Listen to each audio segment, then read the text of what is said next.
Hello guys, welcome to study time. आज हम आवेश के बारे में पढ़ेंगे। आवेश क्या होता है और कितने प्रकार का होता है, इसके बारे में बेसिक इन्फॉर्मेशन। सो गाइस, अगर आपको अच्छे से समझना है टॉपिक तो वीडियो पूरा देखिएगा। चलिए स्टार्ट करते हैं। आवेश किसी वस्तु का वह मूलभूत गुणधर्म जिससे वस्तु विद्युत क्षेत्र और चुंबकीय क्षेत्र को उत्पन्न या अनुभव करती है। यानी कि कोई भी वस्तु है उसका वो मूलभूत गुणधर्म जिससे वस्तु जो है विद्युत और चुंबकीय क्षेत्र उत्पन्न या अनुभव कर रही है। अगर इसे और समझने की कोशिश करें तो मूलभूत गुणधर्म किसी वस्तु का वह गुणधर्म होता है जिस पर कोई क्वेश्चन खड़ा नहीं किया जा सकता। यानी कि किसी भी वस्तु का वो गुणधर्म जिस पर हम कोई क्वेश्चन नहीं कर सकते कि ये वाला गुणधर्म इसके अंदर क्यों है। और आवेश सेम इसकी तरह होता है जैसे पृथ्वी अपने द्रव्यमान के कारण गुरुत्वाकर्षण बल उत्पन्न करती है तथा हम उसे द्रव्यमान के कारण अनुभव करते हैं। उसी तरह सेम होता है, आवेश के कारण विद्युत क्षेत्र और चुंबकीय क्षेत्र उत्पन्न या अनुभव किए जाते हैं। चलिए अब इसके प्रकार की तरफ चलते हैं।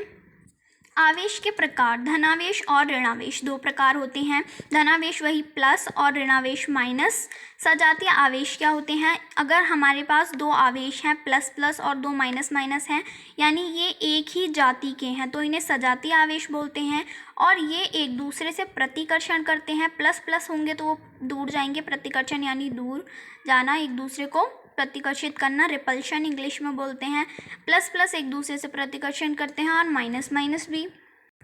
एंड गाइस, विजातीय आवेश यानी कि दो अलग अलग जाति के आवेश जैसे प्लस माइनस माइनस प्लस, ये एक दूसरे को आकर्षण करते हैं, यानी कि अट्रैक्शन, ये उसका उल्टा होता है।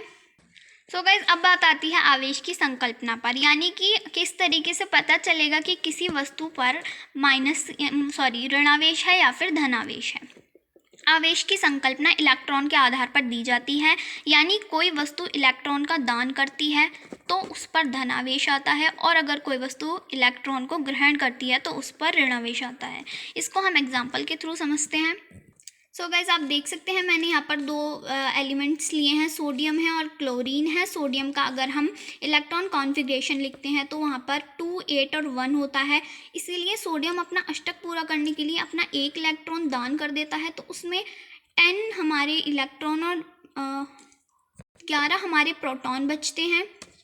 तो सोडियम ने जो है एक इलेक्ट्रॉन का दान करा है, इसलिए उसके ऊपर +1 का आवेश आता है। इसी तरीके से अगर हम क्लोरीन को देखें तो क्लोरीन का कॉन्फ़िगरेशन 287 होता है। अगर एक क्लोरीन को इलेक्ट्रॉन मिल जाए तो वो अपना अष्टक पूरा कर सकता है, इसीलिए ये एक इलेक्ट्रॉन को ग्रहण कर लेता है और इसके पास इलेक्ट्रॉन 18, प्रोटॉन 17 हो जाते हैं। इसीलिए इसके ऊपर एक इलेक्ट्रॉन ग्रहण करने की वजह से -1 का आवेश आता है। सो गाइज, ये थी कुछ बेसिक इन्फॉर्मेशन अबाउट आवेश यानी कि चार्ज। आई होप आपके लिए वीडियो हेल्पफुल रही होगी। वीडियो अच्छी लगी हो तो इसको लाइक कर दें। Thank you so much. और चैनल को सब्सक्राइब करना बिल्कुल ना भूलें।